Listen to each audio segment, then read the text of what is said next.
മുതലപ്പുഴി അഴിമുഖം പ്രതിസന്ധിയിൽ ഫിഷറീസ് മന്ത്രി സജി ചെറിയാൻ വിളിച്ച ചർച്ച പരാജയം. പുഴി മുറിക്കാനുള്ള തീരുമാനവുമായി മുന്നോട്ടു പോകുമെന്നും മണൽ നീക്കത്തിന് കൂടുതൽ യന്ത്ര സംവിധാനങ്ങൾ കൊണ്ടുവരുമെന്നും മന്ത്രി അറിയിച്ചു. സർക്കാരിന്റെ പ്രഖ്യാപനങ്ങളിൽ വിശ്വാസമില്ലെന്നും സമരം തുടരുമെന്നുമാണ് മത്സ്യത്തൊഴിലാളികളുടെ പ്രതികരണം. റിപ്പോർട്ട്.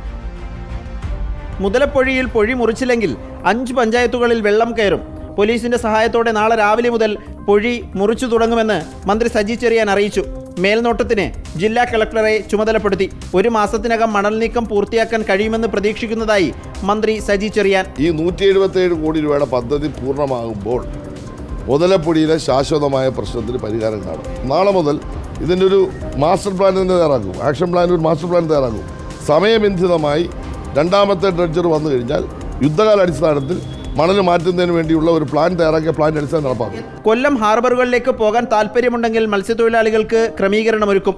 അതേസമയം മന്ത്രിയുമായുള്ള ചർച്ചയിൽ സംയുക്ത സമരസമിതി തൃപ്തരല്ല. സർക്കാർ പറയുന്ന പലതും അപ്പാടി ഞങ്ങൾ വിശ്വസിച്ച് പോകാൻ വേണ്ടി ഞങ്ങൾ മണ്ടന്മാരല്ല. സർക്കാർ ഇതിനു മുമ്പ് എന്തെല്ലാം പറഞ്ഞിട്ടുണ്ട്, എത്ര കോടി രൂപ അവിടെ ചെലവാക്കിയിരിക്കുന്നു. ഈ ചെലവാക്കിയതിനെല്ലാം എന്തെങ്കിലും ഇത് കിട്ടിയിട്ടുണ്ടോ? ഒരു പ്രതിഫലം കിട്ടിയിട്ടില്ല. അപ്പോൾ അതുകൊണ്ട് സർക്കാർ പറയുന്നതെല്ലാം വിശ്വസ്തതയിൽ എടുക്കണമെങ്കിൽ അവർ പറഞ്ഞ കാര്യം ആദ്യം നടപ്പിലാക്കട്ടെ. സർക്കാർ നിർദ്ദേശങ്ങൾ ഒരു തരത്തിലും അംഗീകരിക്കാൻ കഴിയില്ല എന്നാണ് സമരസമിതിയുടെ നിലപാട്. മെയ് 16-നകം മുതലപ്പുഴയിൽ പ്രശ്നപരിഹാരമുണ്ടാകുമെന്ന് ഫിഷറീസ് ഉദ്യോഗസ്ഥർ ന്യൂനപക്ഷ കമ്മീഷനെ അറിയിച്ചു. പുലിമുട്ടിന്റെ നീളം വർദ്ധിപ്പിക്കുന്ന കരാറിൽ ഈ മാസം അവസാനം ഒപ്പിടുമെന്നും കമ്മീഷൻ സ്വമേധയാ എടുത്ത കേസിൽ ഉദ്യോഗസ്ഥർ റിപ്പോർട്ട് നൽകി. റിപ്പോർട്ടർ, തിരുവനന്തപുരം.